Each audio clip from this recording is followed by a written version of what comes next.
Era uma vez um coração partido, por Stephanie Garber. Sinais e alertas. A sineta pendurada do lado de fora da loja de curiosidades sabia que aquele humano era encrenca pelo jeito como passou pela porta. Sinos tem excelente audição, mas não era preciso nenhuma habilidade específica para ouvir o barulho grosseiro da corrente do relógio de bolso na cintura do rapaz, nem do raspar áspero de suas botas quando ele tentou andar de forma estilosa, mas só conseguiu arranhar o chão da Maximilians curiosidades, caprichos e esquisitices. Aquele rapaz iria arruinar a garota que trabalhava dentro da loja. O objeto tentou alertá-la. 2 segundos antes dele abrir a porta, a sineta tocou seu badalo. Ao contrário da maioria das pessoas, aquela balconista crescerá cercada de esquisitices, e a campana havia muito suspeitava de que aquela humana também era uma curiosidade, apesar de ainda não saber de que tipo específico. A jovem sabia que muitos objetos eram mais do que aparentavam ser e que sinos possuíam um sexto sentido que os humanos não têm. Mas, infelizmente, ela, que acreditava na esperança, em contos de fadas e em amor à primeira vista, costumava interpretar mal as badaladas. Naquele dia, a sineta tinha quase certeza de que a balconista ouvirá seu toque de advertência, mas pelo tom empolgado com o qual ela falava com o rapaz, parecia que havia entendido a badalada adiantada como um sinal do destino, em vez de um alerta. Parte 1. A lenda de Evangeline Raposa. Gazeta do Sussurro. Onde as pessoas de coração partidos irão rezar agora? Por Cutlass Knight-Klinger. A porta da igreja do Príncipe de Copas desapareceu, pintada com o vermelho sangue dos corações partidos. A entrada emblemática de uma das igrejas mais visitadas do distrito dos templos simplesmente sumiu em algum momento da noite, deixando em seu lugar uma parede de mármore impenetrável. Agora ficou impossível entrar na igreja. Evangeline enfiou a página do jornal de 2 semanas antes no bolso de sua saia florida. A porta, no fim daquele beco decrépito, era um pouco mais alta do que ela e estava escondida atrás de uma grade de metal enferrujada e não coberta de uma bela tinta vermelho-sangue. Mas ela até apostaria a loja de curiosidades do seu pai, tamanha sua certeza de que aquela era a porta perdida. Nada no distrito dos templos era assim tão pouco atrativo. Todas as entradas do santuário tinham painéis entalhados, arquitraves decorativas, todos de vidro e fechaduras douradas. Seu pai fora um homem de fé, mas costumava dizer que a igreja dali eram como vampiros. Não existiam para a adoração, eram projetadas para atrair e aprisionar. Só que aquela porta era diferente. Aquela porta era apenas um bloco de madeira rústica com a fechadura faltando e a tinta branca descascando. Aquela porta não queria ser encontrada e, apesar disso, não conseguia esconder de Evangeline o que realmente era. Sua forma denteada era inconfundível. De um lado, uma curva acentuada, do outro, um rasgo serrilhado, formando a metade de um coração partido, símbolo do místico príncipe de copas. Até que, enfim, se a esperança fosse um par de asas, as de Evangeline estavam se abrindo atrás dela, ansiosas para alçar voo de novo. Depois de procurar por 2 semanas por toda a cidade de Valenda, ela havia encontrado. Quando aquela página do jornal de fofocas anunciou que a porta da igreja do Príncipe de Copas havia sumido, poucos pensaram que era uma porta mágica. Foi o primeiro artigo do tabloide, e as pessoas disseram que faziam parte de um boato para vender assinaturas. Portas simplesmente não desaparecem assim do nada. Mas Evangeline acreditava que era capaz de sumir.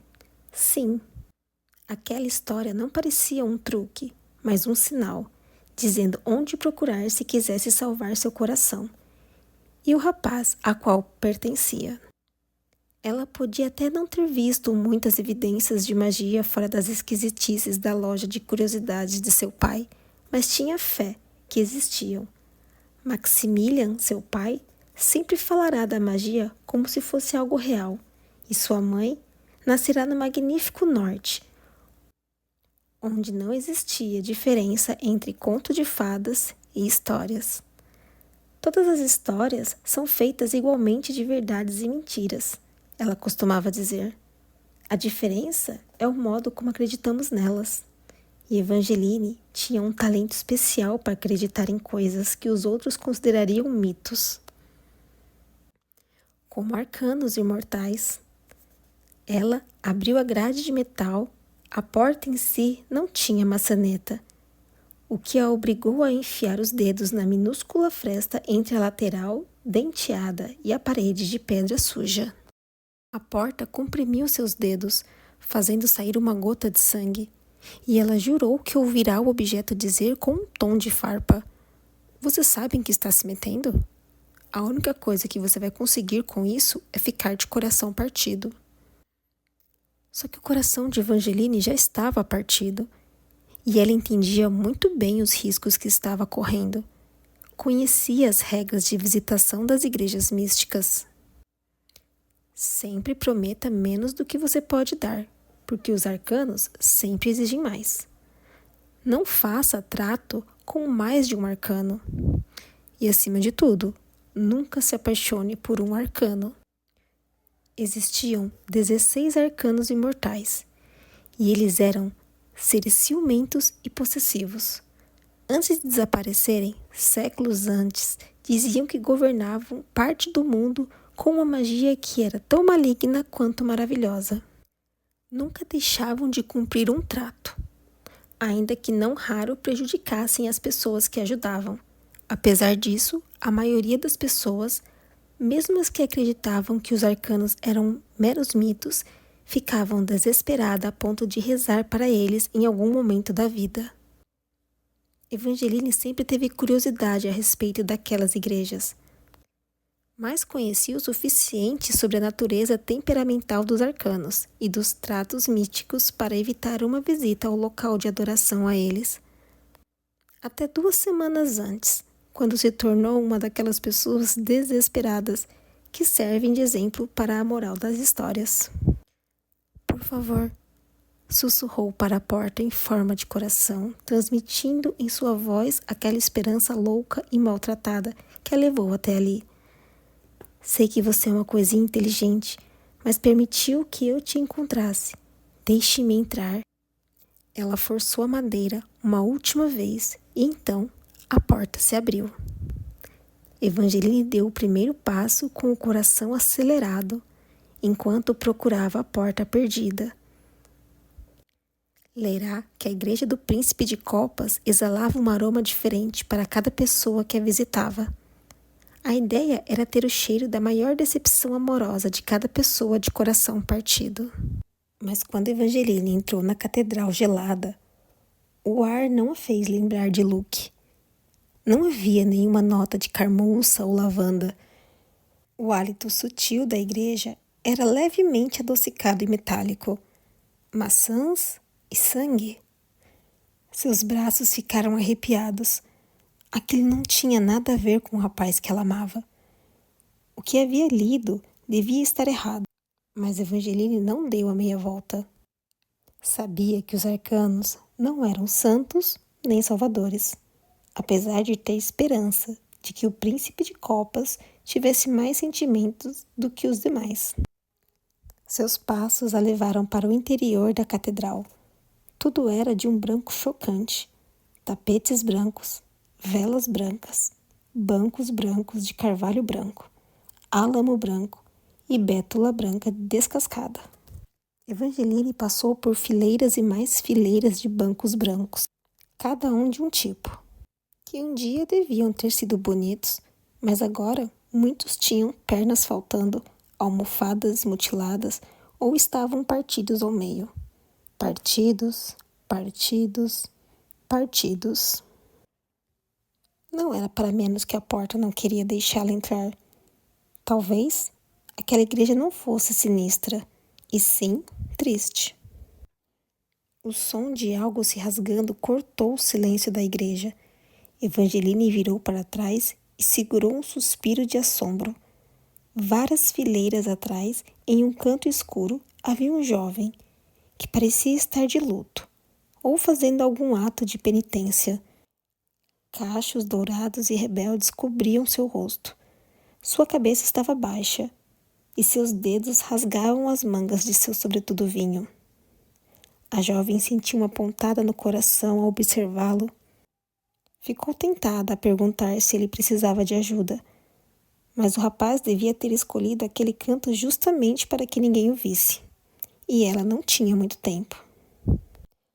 Não havia nenhum relógio dentro da igreja, mas Evangeline jurou ter ouvido um tic-tac do ponteiro por minutos, esforçando-se para pagar os preciosos minutos que tinha até a hora do casamento de Luke.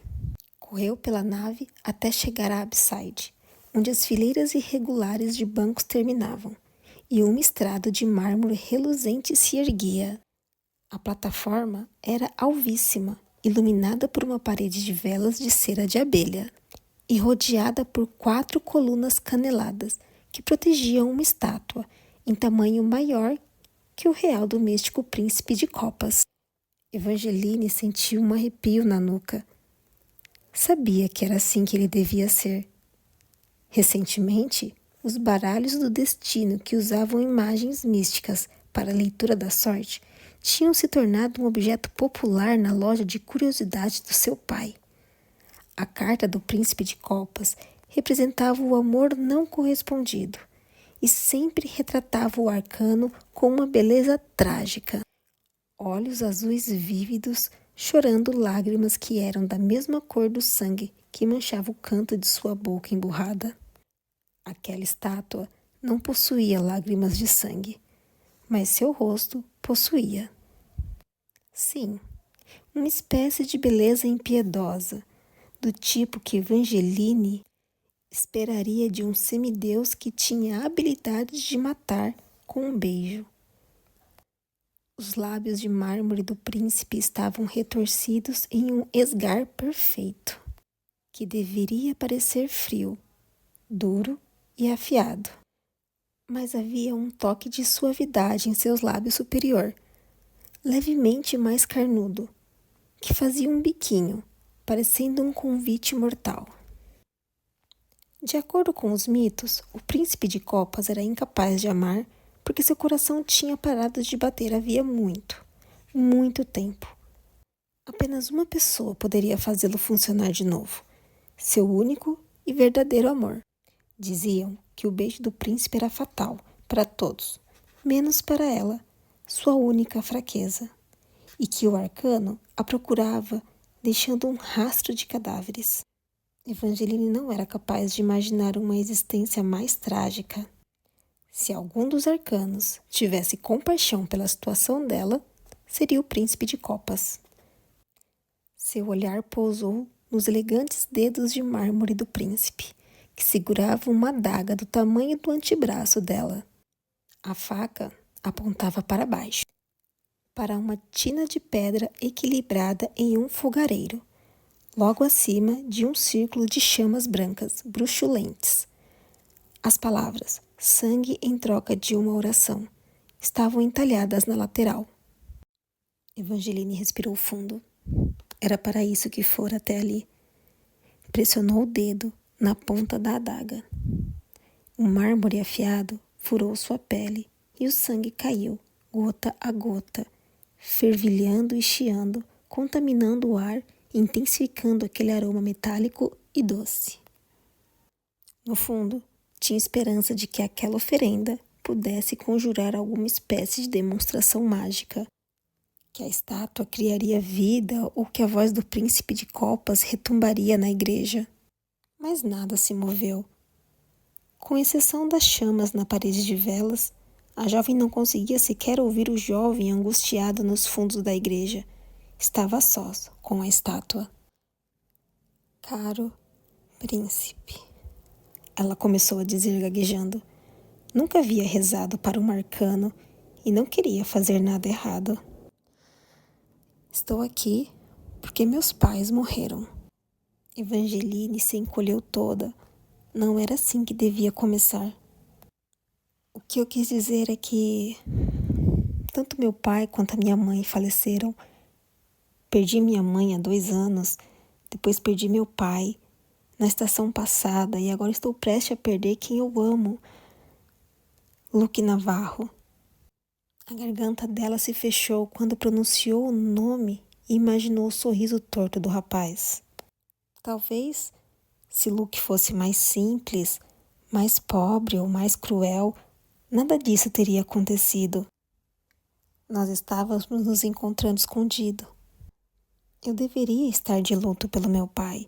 Então, há pouco mais de 2 semanas, no dia em que eu e Luke contaríamos para a nossa família que estávamos apaixonados, Marisol, minha irmã postiça, anunciou que ela e Luke iriam se casar. Evangeline parou de falar e fechou os olhos. Essa parte ainda deixava zonza. Noivados de última hora não eram incomuns. Marisol era bonita e, apesar de ser reservada, também era gentil. Muito mais gentil do que Agnes, a madrasta de Evangeline. Mas Evangeline jamais vira Luke no mesmo recinto que Marisol. Sei o que isso deve parecer, mas Luke me ama. Acredito que ele foi enfeitiçado. Não fala comigo desde que o noivado foi anunciado. Não quer nem me ver. Não sei como ele fez isso, mas tenho certeza de que é tudo obra da minha madrasta. Na verdade, a jovem não tinha nenhuma prova de que Agnes era bruxa e havia enfeitiçado Luke, mas tinha certeza de que a sua madrasta ficara sabendo do seu relacionamento com Luke e queria que Luke e o título de nobreza que um dia ele herdaria fosse de sua filha e não de Evangeline. Agnes tem ressentimento por mim desde que meu pai morreu. Tentei conversar com Marisol a respeito de Luke. Não acho que, ao contrário da minha madrasta, Marisol me prejudicaria intencionalmente. Mas toda vez que tento abrir a boca, as palavras não saem. Como se também estivessem enfeitiçadas, ou como se eu estivesse enfeitiçada. Então, estou aqui implorando sua ajuda. O casamento é hoje, e preciso que você o impeça. Evangeline abriu os olhos. A estátua sem vida não havia mudado. Ela sabia que estátuas não costumavam se movimentar, mas mesmo assim, não conseguia parar de pensar que a estátua deveria ter feito alguma coisa, mexer, falar ou movimentar os olhos de mármore. Por favor, sei que você entende o que é ter o coração partido. Impeça Luke de se casar com Marisol. Evite que o meu coração se parta de novo. Uau! Que discurso patético! 2 palmas, bem lentas, soaram após a voz indolente, que parecia estar a poucos metros de distância. Evangeline virou para trás e o sangue se esvaiu de seu rosto. Não esperava ver o jovem, que até então rasgava as roupas nos fundos da igreja, apesar de que era difícil de acreditar que fosse a mesma pessoa.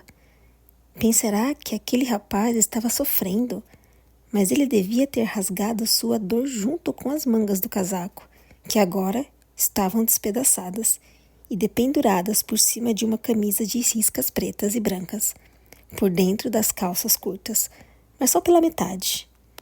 Ele se sentou nos degraus do estrado e se encostou bem à vontade em uma das colunas, com as pernas compridas e magras esticadas para frente. O cabelo era dourado e rebelde. Seus olhos azuis, vivos demais, estavam vermelhos, e sua boca retorcida no canto, como se não estivesse gostando muito, mas sentisse prazer com aquela dor breve que acabará de infligir em Evangeline. O rapaz parecia entediado, rico e cruel. Quer que eu fique de pé e dê uma voltinha para você poder admirar o restante? Debochou. A cor voltou imediatamente às bochechas de Evangeline. Estamos dentro de uma igreja. E o que isso tem a ver? Com um único e elegante movimento, o jovem pôs as mãos no bolso interno do seu casaco vinho rasgado, tirou uma maçã do mais puro branco e deu uma mordida. O sumo vermelho escuro escorreu da fruta por seus dedos compridos e brancos, caindo nos degraus de mármore alvíssimo. Não faça isso! Evangeline não queria ter gritado. Apesar de não ter vergonha de falar com estranhos, geralmente evitava discutir com eles. Mas não conseguia se controlar com aquele jovem tão grosseiro. Você está sendo desrespeitoso. E você está rezando para um imortal que mata toda garota que beija. Acha mesmo que ele merece algum tipo de reverência? O jovem terrível entremeava suas palavras com grandes mordidas na maçã. Evangeline tentou ignorá-lo. Realmente tentou. Mas parecia que alguma magia terrível havia se apossado dela. Em vez de ir embora pisando firme, a jovem imaginou aquele desconhecido trocando a maçã por seus lábios e beijando-a com a sua boca doce com sabor de fruta, até ela morrer em seus braços. Não, não pode ser. Você está me encarando de novo, murmurou. Evangeline virou o rosto imediatamente. Voltou a olhar para a estátua de mármore. Há poucos minutos, só de ver os lábios da estátua, seu coração já bateu mais rápido. Mas agora, o monumento parecia apenas uma estátua comum, sem vida, comparada àquele jovem perverso. Pessoalmente, acho que sou bem mais bonito. De repente, o jovem estava bem ao lado dela. Borboletas ganharam vida no estômago de Evangeline. Borboletas assustadas batiam freneticamente as asas, rápido demais, alertando-a para sair dali, para correr, para fugir, mas ela não conseguia desviar o olhar. Visto assim de tão perto, o rapaz era inegavelmente atraente e mais alto do que Evangeline havia pensado. Ele lhe deu um sorriso de verdade, revelando duas covinhas que por um breve instante o fizeram parecer mais anjo que demônio. Mas a jovem pensou que até os anjos deveriam ter cuidado com ele. Evangeline era capaz de imaginá-lo mostrando aquelas covinhas enganadoras, convencendo um anjo a perder as asas, só para ele poder brincar com as plumas. É você, sussurrou Evangeline. Você é o príncipe de copas. O príncipe de copas deu uma última mordida na maçã e a jogou no chão, manchando tudo de vermelho. Quem não gosta de mim, me chama de Jax. Evangeline teve vontade de dizer que não deixava de gostar dele, que sempre fora seu arcano preferido. Mas aquele não era o príncipe de copas louco de amor que ela havia imaginado. Jax não parecia um coração partido que ganhou vida. Será que tudo aquilo era uma piada de mau gosto? Os arcanos, teoricamente, desapareceram do mundo havia séculos. E mesmo assim, tudo que Jax vestia, do lenço desamarrado no pescoço, as botas de couro de cano alto, estava na última moda. Ela olhou para todos os lados da igreja branca, como se os amigos de Luke pudessem aparecer a qualquer instante e dar risada da situação. Luke era filho único de um nobre, e apesar de nunca agir como se desse importância a isso quando estava com Evangeline, os amigos dele a consideravam inferior. Como o pai de Evangeline era dono de diversas lojas em Valenda, ela jamais fora pobre, mas não era da classe mais alta da sociedade como Luke. Se você está procurando uma saída porque recobrou o bom senso, não vou te impedir de ir embora. Jack entrelaçou as mãos atrás da cabeça, repleta de madeixas douradas, encostou-se na estátua dele mesmo e deu um sorrisinho. O estômago de Evangeline se revirou em estado de alerta, avisando-a para não deixar enganar pelo sorriso de covinhas, nem pelas roupas rasgadas do jovem. Aquele era o ser mais perigoso que ela já havia encontrado. Evangeline não achava que Jack a mataria. Jamais seria tola a ponto de permitir que o príncipe de copas a beijasse. Mas sabia que se ficasse ali e fizesse um trato com o arcano, ele destruiria para sempre alguma outra parte sua. E apesar disso, se fosse embora, não teria como salvar Luke. O que a sua ajuda irá me custar? Por acaso eu falei que eu vou ajudar? Os olhos do príncipe pousaram nas fitas creme que subiam dos sapatos de Evangeline e se enroscavam em seus tornozelos, até desaparecer sob a bainha de seu vestido de bordado inglês.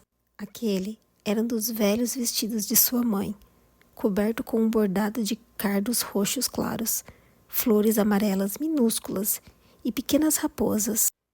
Jack retorceu os lábios de desgosto e continuou fazendo isso enquanto seu olhar subia até os cachos que naquela manhã ela tinha enrolado meticulosamente com o ferro modelador. Evangeline tentou não se sentir ofendida. Pela pouca experiência que tivera com aquele arcano, já achava que ele não era de aprovar muita coisa. Que cor é essa? Perguntou o príncipe apontando vagamente para os cachos dela.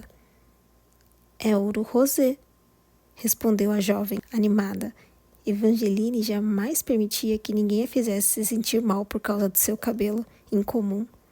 Sua madrasta estava sempre tentando convencê-la a tingi-lo de castanho, mas era do cabelo, com suas ondas rosa pálido e suas mechas ouro claro, o que Evangeline mais gostava em sua própria aparência. Jack inclinou a cabeça e continuou observando a jovem, fazendo careta. Você nasceu no Império Meridiano ou no Norte? Por que isso tem importância? Pode chamar de curiosidade. Evangeline resistiu ao impulso de retribuir a careta do príncipe. Normalmente, adorava responder a essa pergunta. Seu pai, que gostava de fazê-la ter a sensação de que a sua vida era um conto de fadas, sempre brincava que a havia encontrado enroladinha dentro de uma caixa de madeira junto com outras mercadorias curiosas que foram entregues em sua loja. Era por isso que tinha cabelo cor-de-rosa, como as fadas. Era o que o pai sempre dizia, e sua mãe sempre assentia com a cabeça e dava uma piscadela. A jovem tinha saudades das piscadelas da mãe e das brincadeiras do pai. Tinha saudades de tudo relativo aos dois, mas não queria contar nada disso para Jack. Conseguiu dar de ombros em vez de responder verbalmente. Jack enrugou as sobrancelhas e insistiu. Você não sabe onde nasceu? E essa é uma exigência para ter a sua ajuda?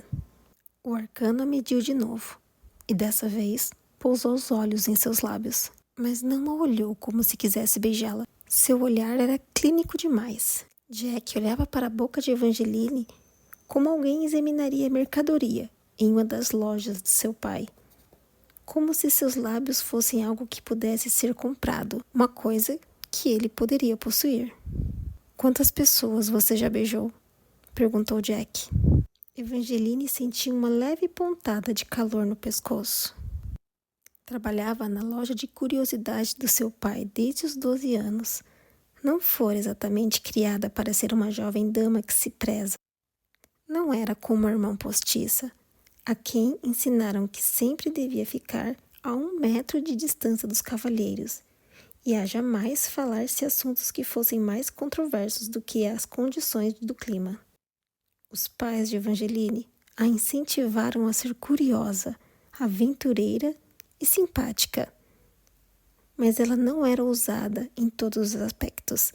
Certas coisas a deixavam nervosa. E o modo como o príncipe de copas ficava olhando fixamente para sua boca era uma dessas coisas. Eu só beijei Luke. Que patético. Luke é a única pessoa que quero beijar. Jack coçou o maxilar, pronunciado como uma expressão de dúvida. Estou quase tentado a acreditar em você. Por que eu mentiria? Todo mundo mente. As pessoas acham que eu me sentiria mais inclinado a ajudar se estiverem atrás de algo nobre, como o verdadeiro amor. Sua voz tinha um leve tom de deboche, consumindo um pouco mais da imagem que Evangeline tinha do príncipe de copas. Mas, mesmo que você ame esse rapaz de verdade, será melhor sem ele. Se esse tal Luke também te amasse, não se casaria com outra pessoa. Ponto final. Você está enganado. A voz de Evangeline transmitiu a mesma convicção que ela sentia no coração. A jovem havia questionado seu relacionamento com Luke depois do noivado intempestivo com Marisol. Mas a pergunta sempre era respondida com meses e meses de lembranças significativas. Na noite em que o pai de Evangeline morreu, momento no qual o coração dela não parava de bater acelerado e de doer, Luke a encontrou perambulando pelos corredores da loja de curiosidades, procurando uma cura para o seu coração partido. Seu rosto estava manchado de lágrimas e seus olhos vermelhos. Ela teve medo de que seu choro assustasse Luke e que ele fosse embora, mas em vez disso, o rapaz a abraçou e disse: "Não sei se posso consertar seu coração partido, mas você pode ficar com o meu, porque ele já é seu." Evangeline já sabia que o amava havia algum tempo, mas foi naquele momento que teve certeza de que Luke a amava. As palavras dele podiam até ter sido tiradas de uma história popular, mas o rapaz a comprovou com atitudes sinceras e a ajudou o coração de Evangeline a cicatrizar naquela noite e em muitas noites depois. E agora ela estava determinada a ajudá-lo. Pedidos de casamento e noivados nem sempre eram sinônimo de amor, mas Evangeline sabia que instantes como o que ele havia passado com Luke eram. O rapaz só podia estar enfeitiçado. Por mais radical ou tolo isso pudesse parecer para as outras pessoas, essa era a única explicação em que Evangeline conseguia acreditar. Não fazia sentido Luke não querer pelo menos falar com ela, nem o fato dela abrir a boca e as palavras não saírem toda vez que tentava dizer a verdade para Marisol. "Por favor," a jovem não tinha vergonha de implorar, "ajude-me."